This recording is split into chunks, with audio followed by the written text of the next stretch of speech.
Bonjour et bienvenue à toi dans cette nouvelle vidéo. C'est un plaisir de te retrouver aujourd'hui.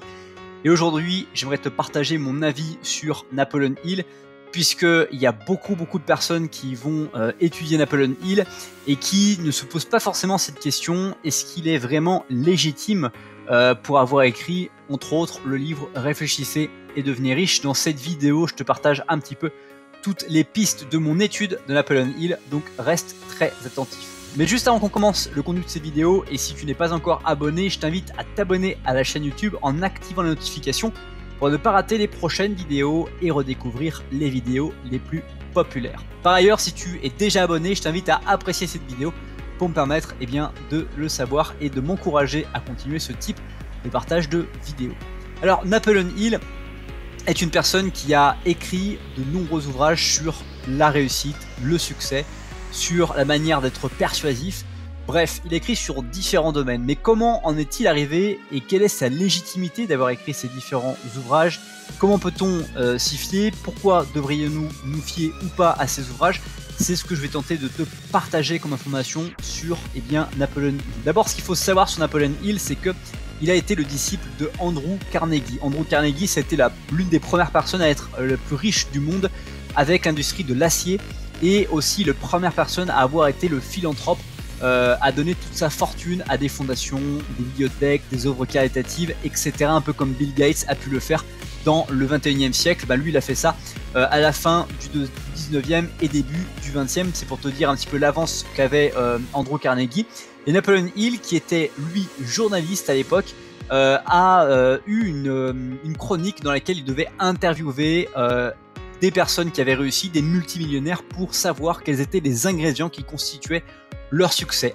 Et quand il a rencontré Andrew Carnegie a dit c'est une très bonne idée, et non seulement je vais être le premier pour lequel tu vas pouvoir m'interviewer, mais je vais te payer pour que tu puisses interviewer 500 hommes et femmes les plus influents des États-Unis, de manière à ce qu'on puisse constituer ensemble un ouvrage, la philosophie de la réussite, que l'on pourrait partager à n'importe qui, parce que Andrew Carnegie était absolument convaincu que il était possible pour n'importe quel être humain de pouvoir avoir le succès qu'il souhaitait dans sa vie, avec naturellement des ingrédients qui étaient à observer, à analyser. Et comme Andrew Carnegie, lui, était multimillionnaire mais n'avait pas accès, il n'avait pas le temps aussi pour pouvoir, ou la patience peut-être, pour pouvoir aller interviewer tout le monde, rien de mieux qu'un journaliste qui était dans cette démarche-là, comme Napoleon Hill l'était.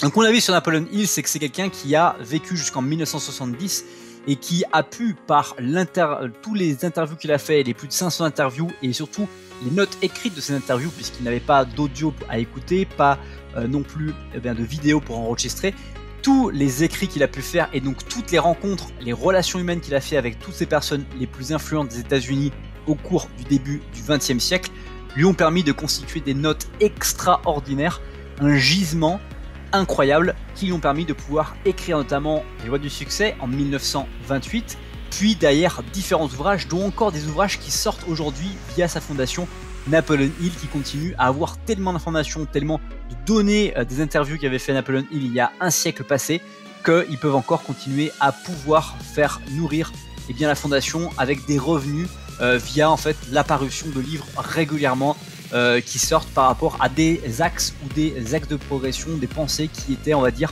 très terre à terre. Surtout, c'est ça que j'aime beaucoup aussi dans le travail de Napoleon Hill, c'est qu'à l'époque où le numérique n'existait pas, il y avait peut-être plus de temps à la réflexion pour partager des informations, et donc une réflexion plus prononcée pour avoir des ingrédients vraiment dans un moule le plus propre possible. Alors qu'aujourd'hui, parfois, on a des avis, on va avoir peut-être des partages qui vont être un peu plus superficiels.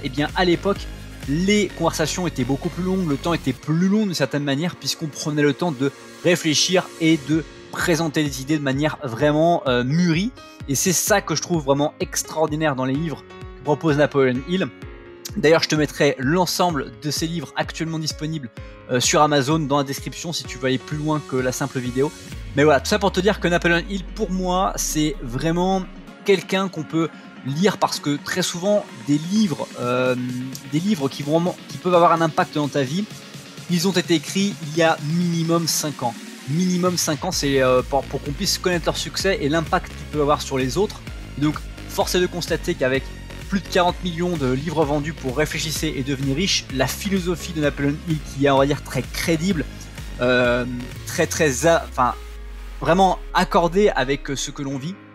C'est vraiment quelque chose à étudier, à lire, relire et à vraiment s'imprégner de cette philosophie qui naturellement est la quintessence de la philosophie de plus de 500 personnes influentes aux États-Unis au cours du début du XXe siècle. J'espère que cette vidéo t'a plu. Si c'est le cas, n'hésite pas à partager à la personne à qui tu penses maintenant avec le bouton qui se trouve en dessous, partager. Tu peux le partager sur WhatsApp, Messenger, texto, LinkedIn, Facebook, bref, le média qui te convient et à la personne éventuellement que tu penses maintenant. Aussi, je t'invite à me dire dans les commentaires la ville, le pays de laquelle tu as regardé cette vidéo, ainsi que ce que tu as retenu de cette vidéo que tu ne connaissais pas avant de l'avoir regardée. Enfin, je t'invite à lire la description pour découvrir l'étendue de mon travail avec notamment mes formations en ligne entièrement disponibles en un seul clic. Passe une très bonne suite de journée et je te dis à bientôt pour une prochaine vidéo.